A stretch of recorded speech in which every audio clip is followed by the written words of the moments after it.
Yes, online students, am I audible? Yes, online आवाज आ रही है बेटा?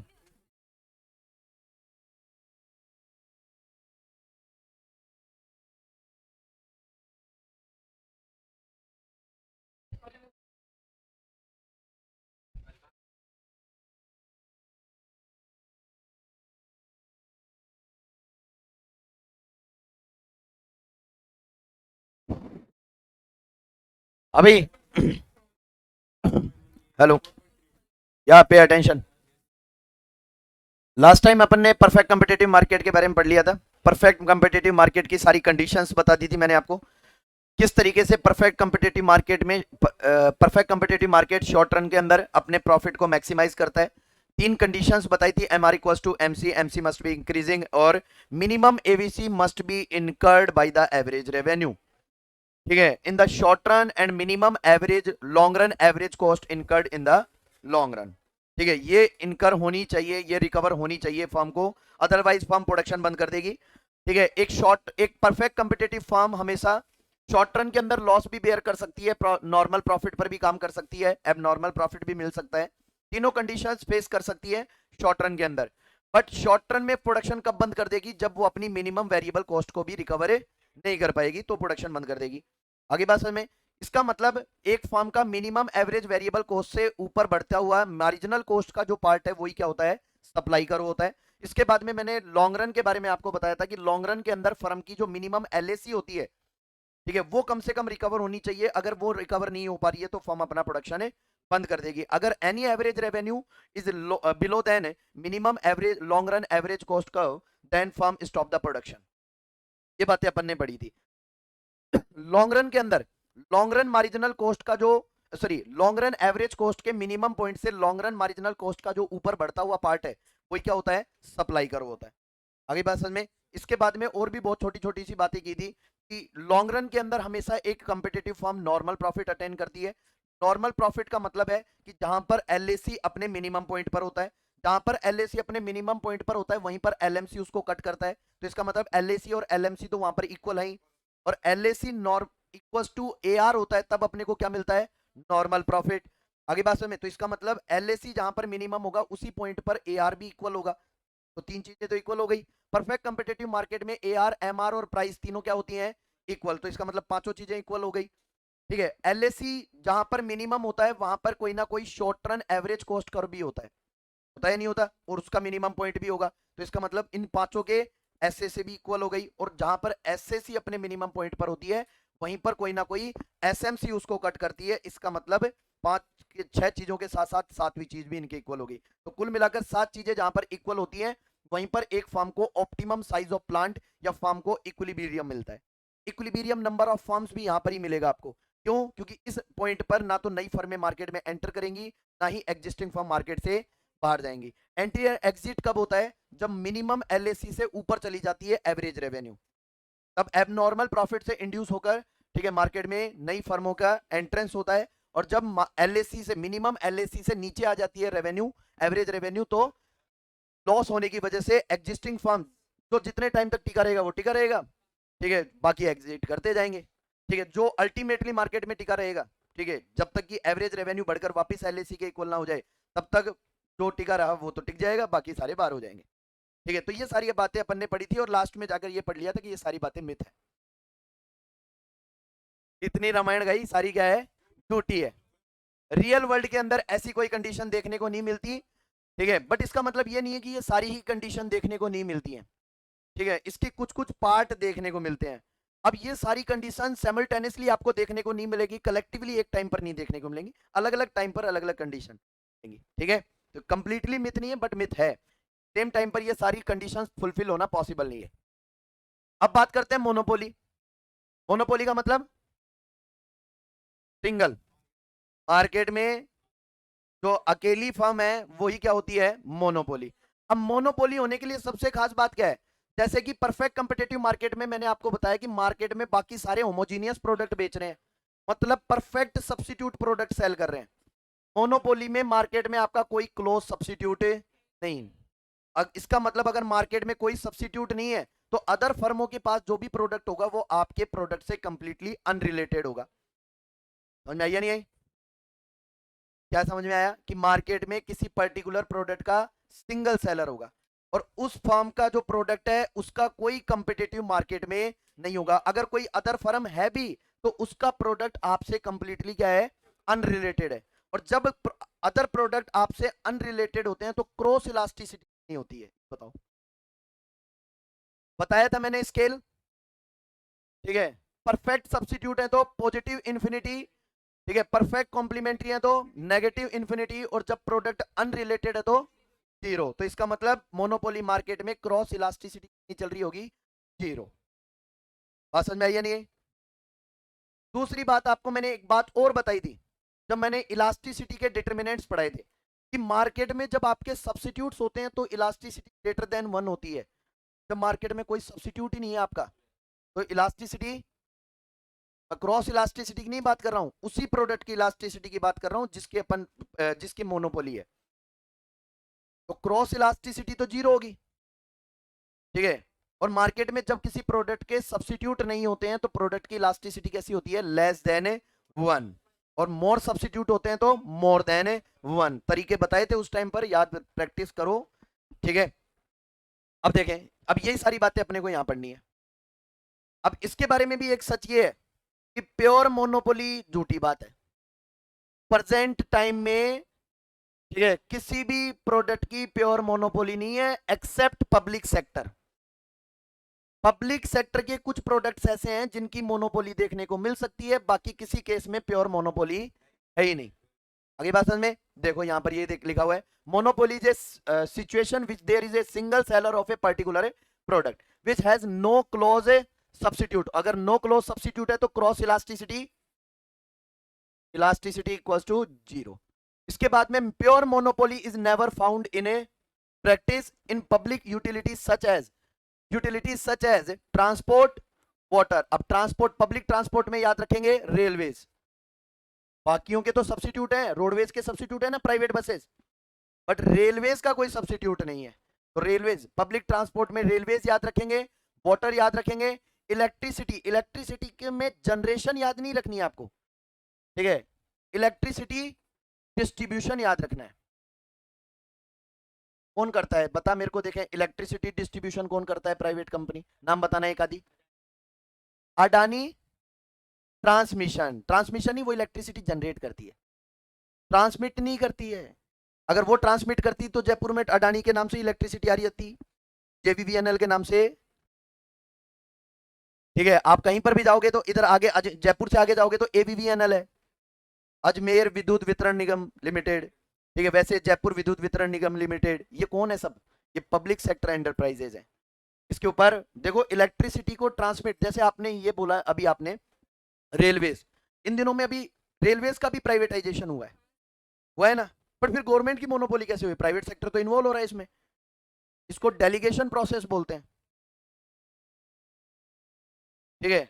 अब इसमें क्या हुआ, देखो गवर्नमेंट क्या कर रही है, उसका डिस्ट्रीब्यूशन जो है ना वो प्राइवेट सेक्टर को नहीं दे रही है, ठीक है। जो उसके जो रेलवे स्टेशंस जो हैं जो लॉस मेकिंग है, ठीक है, उनको प्रमोट करने के लिए उसकी इक्विटी का एक पार्ट किसको सेल कर रही है, प्राइवेट सेक्टर को। कंप्लीटली प्राइवेटाइजेशन करना तो पॉसिबल ही नहीं है। अगर किसी प्राइवेट सेक्टर को बोलो कि हिमाचल प्रदेश के कोने में कोई पहाड़ है उसमें जाकर इलेक्ट्रिसिटी देनी है, तो अकेले घर के लिए इतनी दूर तक पहुंचाओगे क्या आप, क्योंकि आपको प्रॉफिट ही नहीं होगा, और जब तक प्रॉफिट नहीं होगा प्राइवेट सेक्टर काम ही नहीं करेगा। तो वहां तक तो इलेक्ट्रिसिटी पहुंचाना केवल है गवर्नमेंट ही कर सकती है, क्योंकि गवर्नमेंट जो है वेलफेयर कंसर्न के लिए काम करती है, ना कि प्रॉफिट मोटिव। समझ में आ गई क्या? इसलिए इलेक्ट्रिसिटी डिस्ट्रीब्यूशन, वाटर डिस्ट्रीब्यूशन, आगे बात है। अब वाटर प्योरिफिकेशन का तो काम बहुत सारी कंपनियां करती हैं, ठीक है, बट डिस्ट्रीब्यूशन कौन करता है, गवर्नमेंट ही करती है। आगे बात से में आगे बात करते हैं, सही कह रहे हैं। जो डिफेंस है, ठीक है, डिफेंस इक्विपमेंट्स हैं, इनके अंदर भी गवर्नमेंट की क्या है, मोनोपोली है।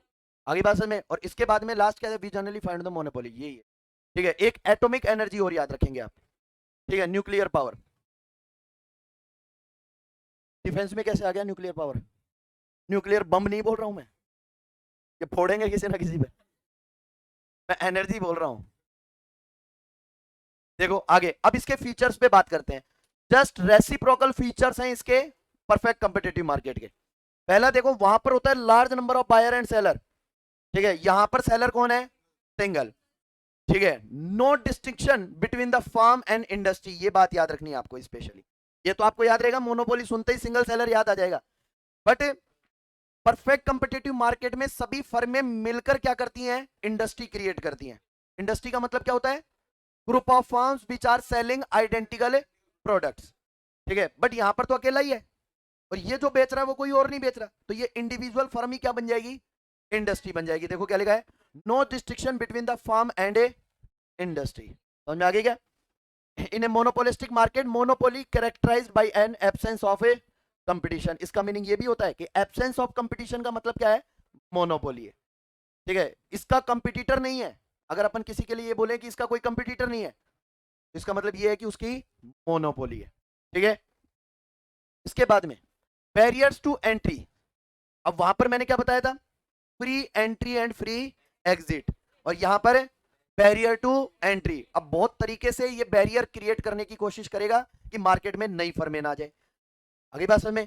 अब बोलोगे कि सर ये बैरियर कैसे क्रिएट करेगा और क्यों क्रिएट करना चाहता है? तो सबसे पहली बात याद रखना है कि परफेक्ट कंपिटिटिव फर्म सभी की सभी नॉर्मल प्रॉफिट अर्न करती हैं, और मोनोपोली क्या इंजॉय करता है? एबनॉर्मल प्रॉफिट या सुपर नॉर्मल प्रॉफिट। अब वो नहीं चाहता कि मार्केट में नई फर्में आ जाएं, क्योंकि मार्केट में नई फर्में आने से तो कंपटीशन आ जाएगा, और कंपटीशन आते ही अपने को प्राइस कम करनी पड़ेंगी, और हमारा जो एबनॉर्मल प्रॉफिट है वो डिसअपियर हो जाएगा। तो वो अपने एबनॉर्मल प्रॉफिट को मेंटेन करने के लिए मार्केट में न्यू फर्म्स की एंट्रीज के ऊपर रेस्ट्रिक्शन लगाने की कोशिश करेगा।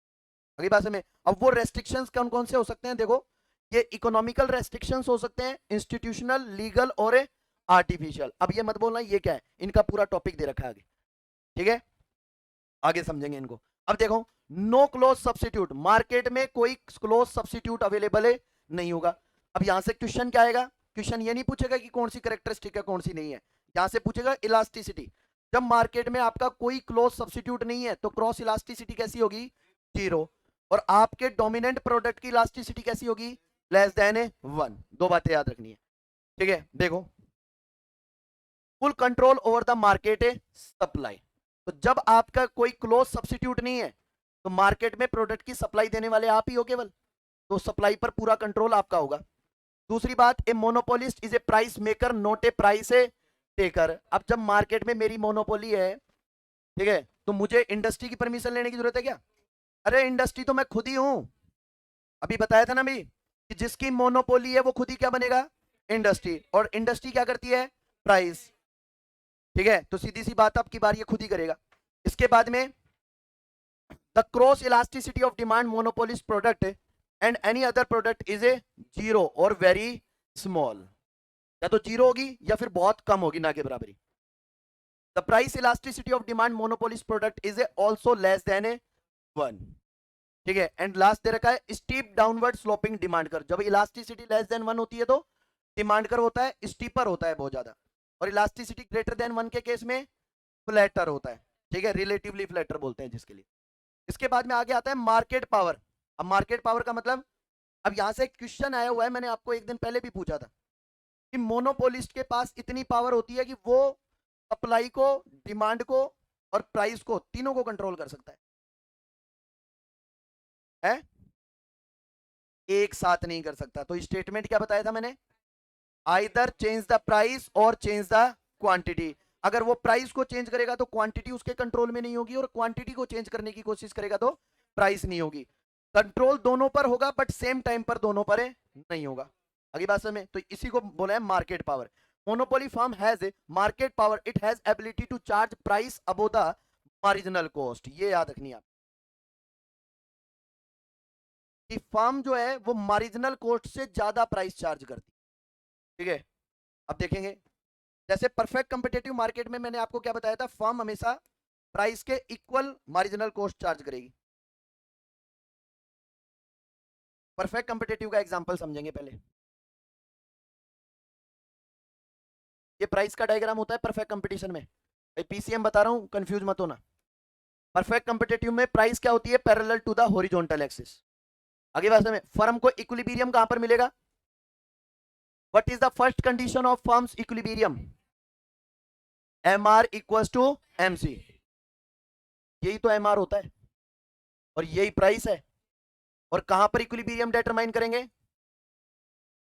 जहां पर प्राइस और मार्जिनल कॉस्ट दोनों क्या है? इक्वल। समझ में आ गया क्या? अब बात करते हैं मोनोपोलिस्ट की, सॉरी मोनोपोली मार्केट की। अच्छा, मोनोपोली मार्केट के एवरेज रेवेन्यू और मार्जिनल रेवेन्यू करो, याद है क्या? पिछले टोटल रेवेन्यू वाले चैप्टर में बताया था मैंने, डिफरेंट फॉर्म्स ऑफ मार्केट वाले चैप्टर में, मतलब चैप्टर नंबर 4 यूनिट नंबर 1 बताए हुए हैं ना?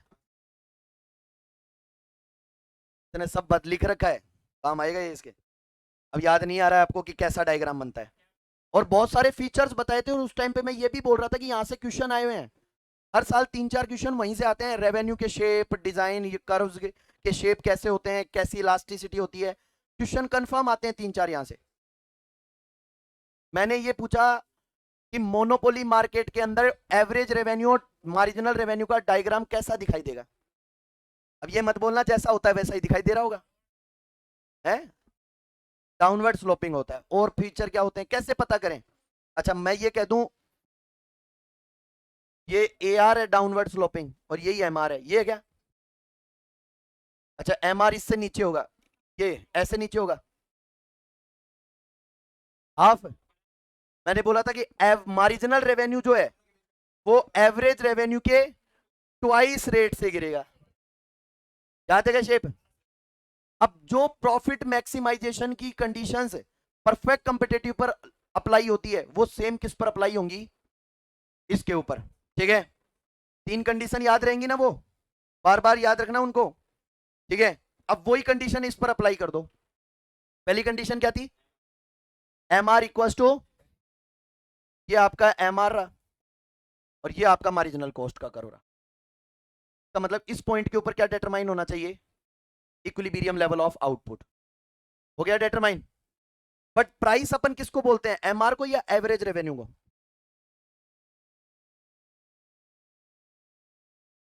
एवरेज रेवेन्यू जो होती है वो हमेशा क्या होती है? प्राइस। मैंने आपको जब एवरेज रेवेन्यू पढ़ा रहा था तब मैंने बोला था कि प्राइस जो है वो ईच मार्केट केस के अंदर एवरेज रेवेन्यू के इक्वल होगी। ठीक है, बट मार्जिनल रेवेन्यू के इक्वल केवल और केवल है PCM में होगी, बाकी सभी में नहीं होगी। आगे बात में, तो इसका मतलब ये जो एवरेज रेवेन्यू है ये है प्राइस। ठीक है, तो क्या देखने को मिल रहा है? इसी क्वांटिटी लेवल पर ऊपर चलो, मतलब प्राइस का लेवल यहां पर चल रहा है और मार्जिनल कॉस्ट का लेवल है यहां नीचे। तो अभी क्या स्टेटमेंट आया था कि in monopoly market firm has the power to charge greater prices than a marginal cost. समझ में आ गया क्या? अब देखो, PCM के अंदर तो इक्वल चार्ज करता है। ठीक है, मार्जिनल कॉस्ट और प्राइस दोनों इक्वल हो रहे हैं इस पॉइंट के ऊपर।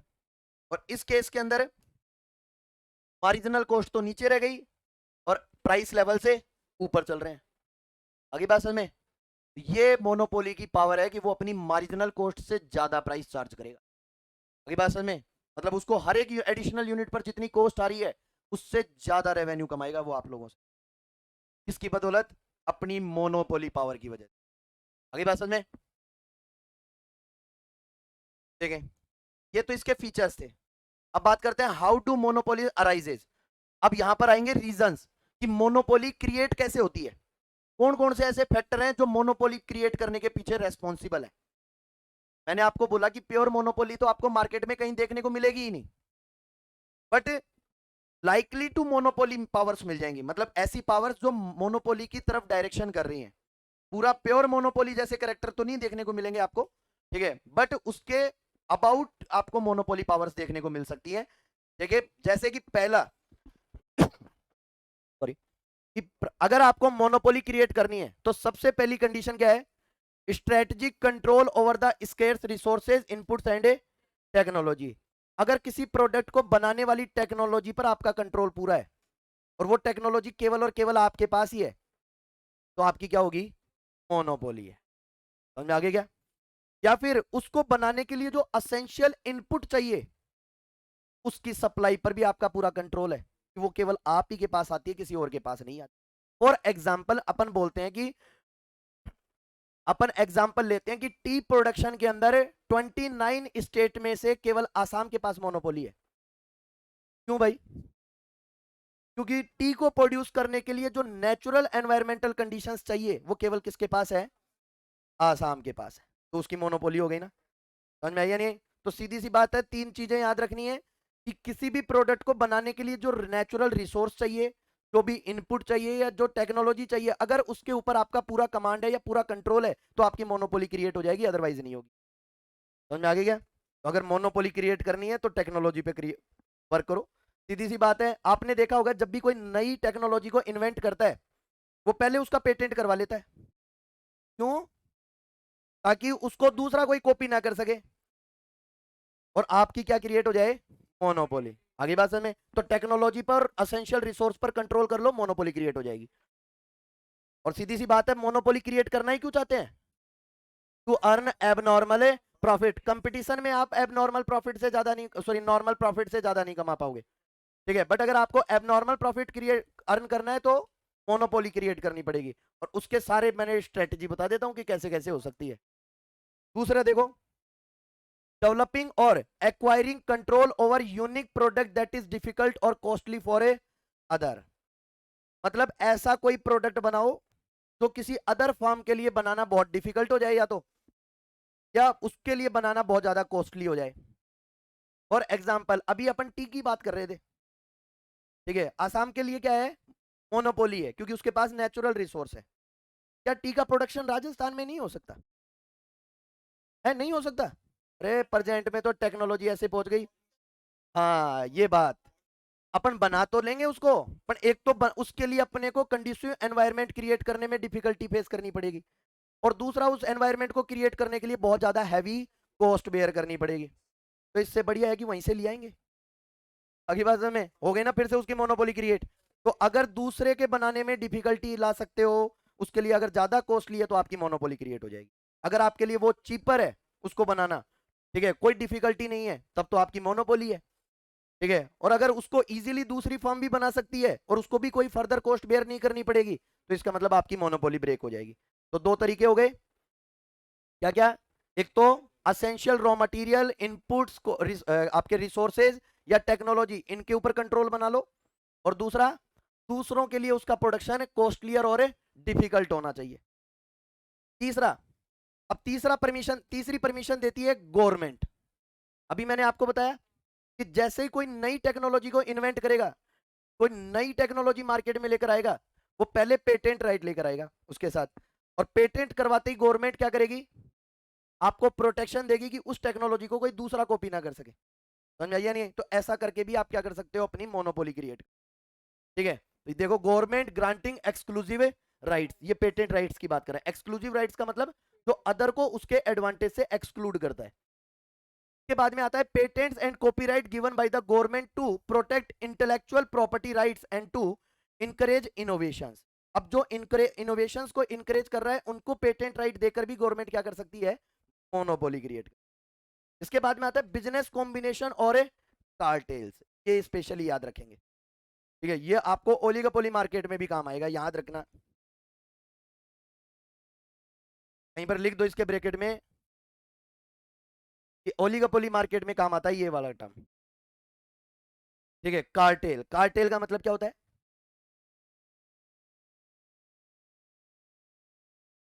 कॉकटेल का भाई कार्टेल। शाबाश, धन्यवाद।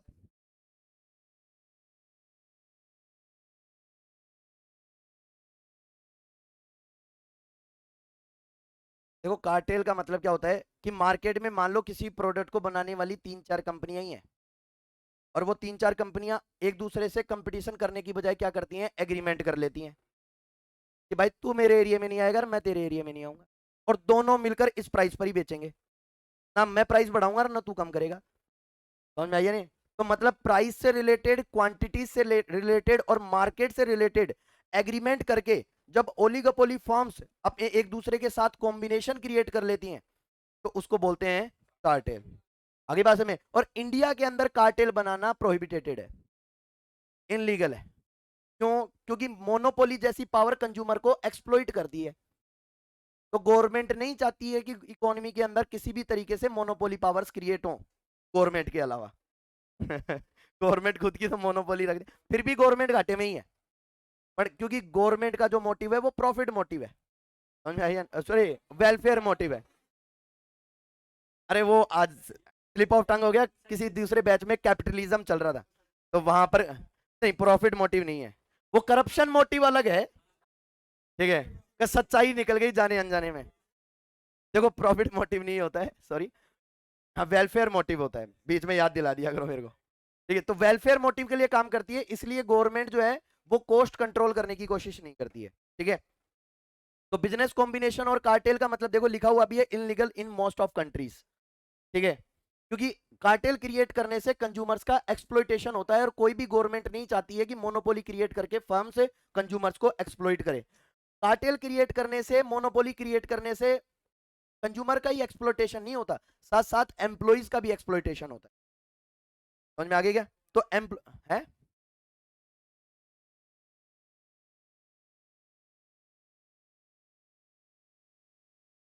हाँ ये कंपटीशन के लिए, ये पेटेंट्स के लिए। आगे बात समझ। अब सीधी सी बात है, कोई आदमी अगर कोई इनोवेशन कर रहा है, रिसर्च कर रहा है, और अगर आप उसको पेटेंट जैसी सिक्योरिटी नहीं दोगे तो वो उसको इंस्पिरेशन नहीं मिलेगी इनोवेशन एंड रिसर्च करने के लिए। एक टाइम तक के लिए पेटेंट राइट परमानेंट तो ना मिल जाते हैं। आगे बात समझ में। 10-20 साल, सॉरी 10 साल का ही होता है शायद पेटेंट राइट, 20 साल का होता है पेटेंट राइट शायद, देख लेना एक बार उसके टाइम पीरियड।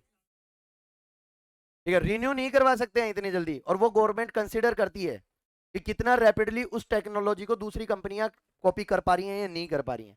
ठीक है, बहुत सारी कंडीशंस है, बट आप ये याद रखें कि इनोवेशन एंड रिसर्च को प्रमोट करने के लिए पेटेंट राइट जैसी फैसिलिटी अवेलेबल करवाती है। ठीक है, उससे मोनोपोली क्रिएट हो सकती है, पर हमारी कंट्री की जो पेटेंट राइट सिस्टम जो है वो इतना स्ट्रांग नहीं है कि आप अपनी मोनोपोली क्रिएट कर लो। इसके बाद में आगे देखो, extremely large startup. Extremely large startup का मतलब मैंने आपको इकोनॉमीज और डिस इकोनॉमीज ऑफ स्केल पढ़ाया था, कि जब एक फर्म लार्ज स्टार्टअप पर काम करती है तो उसकी पर यूनिट कॉस्ट क्या हो जाती है, कम हो जाती है, और पर यूनिट कॉस्ट कम होगी तो आपका प्रॉफिट होगा ज्यादा।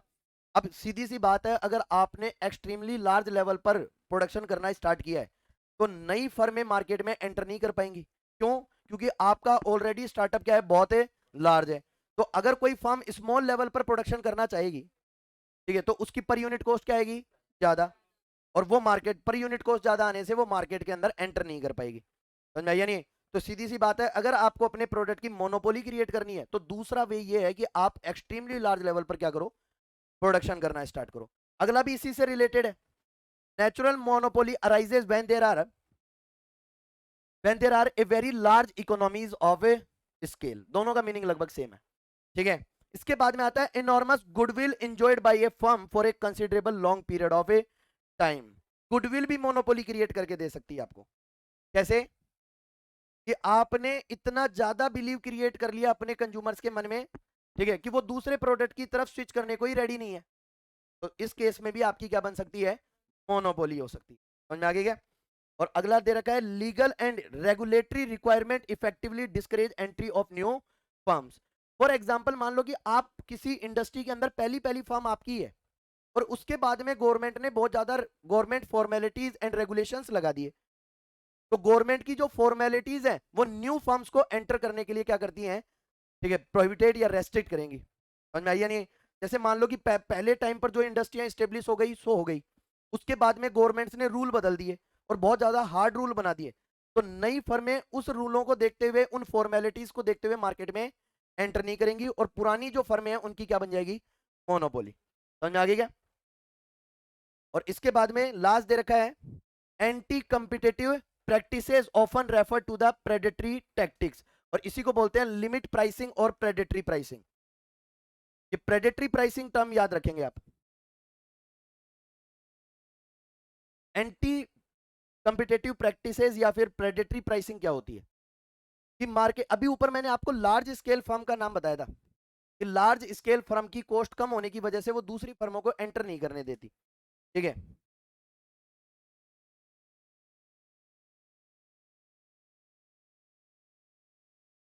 देखें, जैसे एक कोई लार्ज फर्म है और दो छोटी छोटी स्मॉल फर्म्स है, ठीक है, तीनों की तीनों कोई एक्स प्रोडक्ट बनाती है, ठीक है। ए फर्म की जो कॉस्ट है इसी प्रोडक्ट को बनाने की वो 10 रुपीज है, और बी एंड सी फर्म की जो कॉस्ट है वो 20 रुपीज है। रिसेंटली तीनों फर्में मिलकर इस प्रोडक्ट को 30 रुपए में मार्केट में बेच रही हैं, ठीक है। तो आप क्या कहोगे, बी और सी तो 10-10 रुपए कमा रही है ईच यूनिट पर, और ये वाली फर्म है 20 रुपए, ठीक है। तीनों फर्में हंसती खेलती चल रही हैं, कोई दिक्कत नहीं है, ठीक है। अब मार्केट में इस फर्म का दिमाग खराब हो गया कि मैं इनको नहीं कमाने दूं, और ये प्राइस को 15 रुपए पे ले आती है। अब क्या हुआ, अगर ये फर्म अपनी प्राइस को 30 से घटाकर 20-20 भी करे तो भी नॉर्मल प्रॉफिट, और 20 से 1 रुपया भी कम कर दिया तो लॉस, और लॉस में कब तक चलेंगे, साल भर तक, उसके बाद बाहर जाना पड़ेगा। समझ में आ गया क्या, तो लॉन्ग रन में तो ये फर्म एग्जिस्ट कर नहीं कर पाएंगी, और मार्केट में टिकेगी कौन, ए फर्म आ जाएगी। क्या क्रिएट हो गई इसकी, ये दोनों फर्में मार्केट से एक्सक्लूड, ठीक है, और इस फर्म की मोनोपोली क्रिएट हो जाएगी, और मोनोपोली क्रिएट होते ही ये फर्म 15-30 से लेकर 50 रुपीज पर प्राइस ले जाएगी। इसको बोलते हैं प्रेडिटरी प्राइसिंग। क्या ये अच्छी चीज नहीं, यही है रूल, हाँ, तरीका यही है मार्केट का। हो रहा है ना, तो मोनोपोली के अंदर कर रहा है ना, यही तो बोला कि मोनोपोली फर्म ने हमारी कंट्री के अंदर, सॉरी, हाँ, इंडियन गवर्नमेंट ने कंपटीशन कमीशन ऑफ इंडिया को स्टेब्लिश कर रखा है। Competition commission of India act 2002, ये आपके सिलेबस के अंदर है, ठीक है, सीसीआई एक्ट 2002, और इसका जो कमीशन स्टेब्लिश हुआ था 2003 के अंदर, उसका मोटो यही है कि कंपटीशन को प्रमोट करो। अगर कोई इंडस्ट्री मोनोपोली क्रिएट करने की कोशिश कर रही है तो उसको रेस्ट्रिक्ट करने का काम करेगा सीसीआई। क्यों, क्योंकि उस पता है कि कंपटी जो मोनोपोली जैसी प्रैक्टिसेज हैं, ठीक है, अब ये तरीके बता दिए मोनोपोली के, अब आपके सामने है, तो का मतलब ये तो ना कि आप ही के सामने है, अभी सारी दुनिया को ही पता है कि ऐसे ऐसे करके अपन मोनोपोली क्रिएट कर सकते हैं। तो अगर कोई कंपनी कोई भी फर्म मोनोपोली क्रिएट करने की कोशिश करेगी तो सीसीआई उसके ऊपर प्रोहिबिटेशन लगाएगा, ठीक है। इस केस में भी लगाएगा प्रेडेटरी प्राइसिंग के अंदर है, प्राइस को कम नहीं। अच्छा, ये प्रेडेटरी प्राइसिंग अभी गवर्नमेंट ने थोड़े दिन पहले ही एक्शन लिया है सीसीआई ने। जैसे ये फ्लिपकार्ट कंपनियां है, जो फ्लिपकार्ट है, अमेजोन है, आप देखते होंगे कि नॉर्मल रिटेल मार्केट से कम प्राइस पर ही अवेलेबल करवा देते हैं, और घर तक होम डिलीवरी और देते हैं फ्री ऑफ कॉस्ट, ठीक है, घूमने का भी टेंशन नहीं।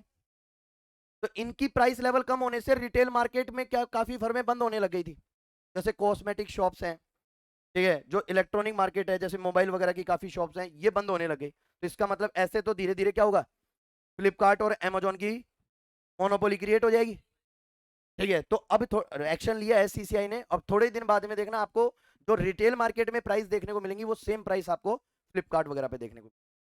फिर थोड़े दिन तक जो जितनी करनी थी इन्होंने कर ली, अब गवर्नमेंट ने इनके लिए रूल बना दिया है। हाँ, होम डिलीवरी दे सकते हैं, क्योंकि वो अदर फैसिलिटीज में काउंट होता है, ऑक्सिलरी या फिर इसके क्या बोलते हैं, इसको कॉम्प्लीमेंट्री फैसिलिटीज के अंदर काउंट होता है, ठीक है। और ये नॉन प्राइस कंपटीशन है कि आप होम डिलीवरी दे रहे हैं, तो ये तो रिटेल वाला भी दे सकता है, ये तो कंपटीशन करने का एक तरीका है। बट प्रेडेटरी प्राइसिंग से मोनोपोली क्रिएट हो सकती है, ठीक है, होम डिलीवरी से नहीं क्रिएट हो सकती है। तो इस वजह से फर्म, सॉरी, सीसीआई ने रेस्ट्रिक्ट कर दिया है प्रेडेटरी प्राइसिंग करना। देखो इसके बाद में अब बात करते हैं मोनोपोली के रेवेन्यू का। एक बात तो ये याद रखनी है कि मोनोपोली फर्म जो होती है वो सबसे ज्यादा प्रॉफिट एंजॉय करती है। जितने भी मार्केट स्ट्रक्चर्स हैं, तीन बातें स्पेशली याद रख लेंगे, जितने भी मार्केट स्ट्रक्चर्स हैं उनमें सबसे ज्यादा प्रॉफिट कमाता है मोनोपोली, और सबसे कम प्रॉफिट कमाता है पीसीएम, ठीक है। सबसे ज्यादा प्राइस चार्ज करता है मोनोपोली और सबसे कम प्राइस चार्ज करता है पीसीएम। आगे बात समझ में, सबसे कम क्वांटिटी बेचता है मोनोपोली और सबसे ज्यादा क्वांटिटी बेचता है पीसीएम। याद रहेंगे तीनों बातें। इसके बाद में यहाँ कोई स्टेटमेंट इंपॉर्टेंट नहीं है, ये वही बातें हैं जो आपको मैंने उस चैप्टर में पढ़ा दी है, ठीक है। ठीक है, मोनोपोली फर्म का जो एवरेज रेवेन्यू कर्व है, मार्जिनल रेवेन्यू कर्व है, दोनों के दोनों नेगेटिव स्लोप्ड होते हैं, फर्स्ट थिंग। ठीक है, नेगेटिव स्लोप्ड होने के साथ साथ जो मार्जिनल रेवेन्यू है वो एवरेज रेवेन्यू के कंपैरिजन में ट्वाइस रेट से गिरता है। ठीक है, और वर्टिकल एक्सिस और एवरेज रेवेन्यू के जस्ट बीच से पास होगा। ठीक है, मतलब वर्टिकल एक्सिस और एवरेज रेवेन्यू के बीच का जो वर्टिकल हॉरिजॉन्टल डिस्टेंस है वो हमेशा क्या रहेगा, सेम रहेगा। ठीक है, ये बातें याद रखनी है। इसके बाद में एवरेज रेवेन्यू मार्जिनल रेवेन्यू दोनों के दोनों नेगेटिव स्लोप्ड हैं और दोनों की इलास्टिसिटी भी याद रखेंगे लेस देन 1 होगी। आगे बात समझ में। इसके बाद में marginal revenue always below the average revenue. Marginal revenue जो है वो एवरेज रेवेन्यू के हमेशा नीचे रहेगी। Marginal revenue can be zero और a negative but a are never become zero और ए नेगेटिव। समझ में आ गई क्या? और ये यहां पर टच करा है, ये गलत बात है, टच नहीं होना चाहिए। क्यों नहीं होना चाहिए? क्योंकि एवरेज रेवेन्यू का मतलब ही मैंने आपको क्या बताया, प्राइस, और कोई भी फर्म अपनी प्राइस जीरो करेगी क्या? ठीक है, इसके बाद में इलास्टिसिटी, 3 इलास्टिसिटी याद रखनी है। वेलकम। 3 तरह की इलास्टिसिटी याद रखनी है। क्या कि जब मार्जिनल रेवेन्यू की वैल्यू पॉजिटिव होती है तो इलास्टिसिटी ग्रेटर देन 1, जब मार्जिनल रेवेन्यू की वैल्यू 0 होगी तब इलास्टिसिटी इक्वल्स टू 1, और जब मार्जिनल रेवेन्यू की वैल्यू नेगेटिव होगी तब इलास्टिसिटी लेस देन 1। ये बात मैंने रेवेन्यू वाले चैप्टर में उसमें पढ़ा दी थी।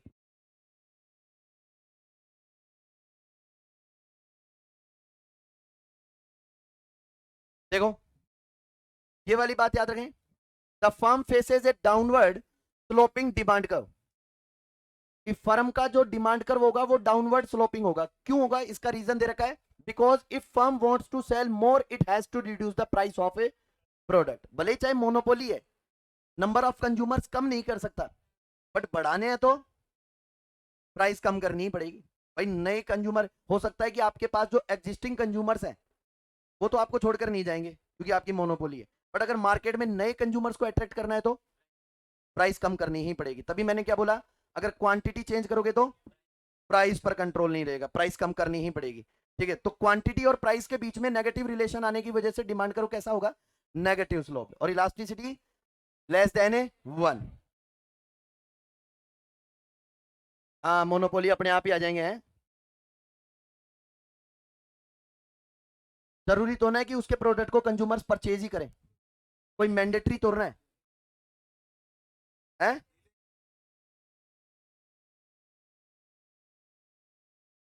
करके देखो फिर मोनोपोली है। एग्जाम्पल, एग्जाम्पल जैसे इलेक्ट्रिसिटी ले लो। ठीक है, ये तो एक नेसेसरी प्रोडक्ट है।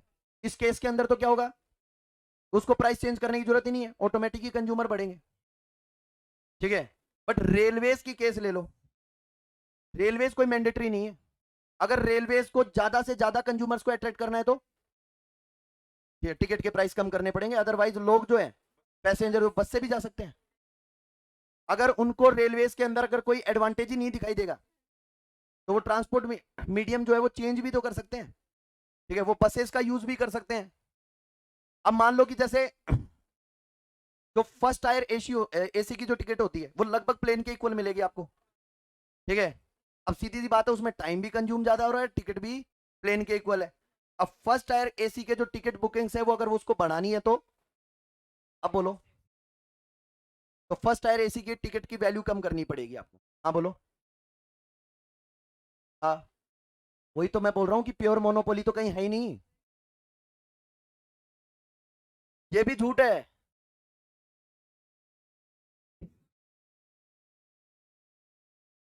Market demand curve is then, देखो मार्केट डिमांड कर्व जो है, curve is the average revenue curve for the monopolist. ये बात याद रखनी है। अभी ऊपर भी लिखा हुआ था A R equals to demand, और लास्ट देर का monopolist knows that if he wishes to increase his sale he will have to reduce the price of a product. हाँ बस बस जानता हूं मैं, ये रिलेशन याद कर लेंगे, ये रिलेशन बताए हुए हैं, अंडरलाइन कर लो। ये ऑलरेडी रेवेन्यू वाले में बता चुका हूं मैं, relation between A R and M are.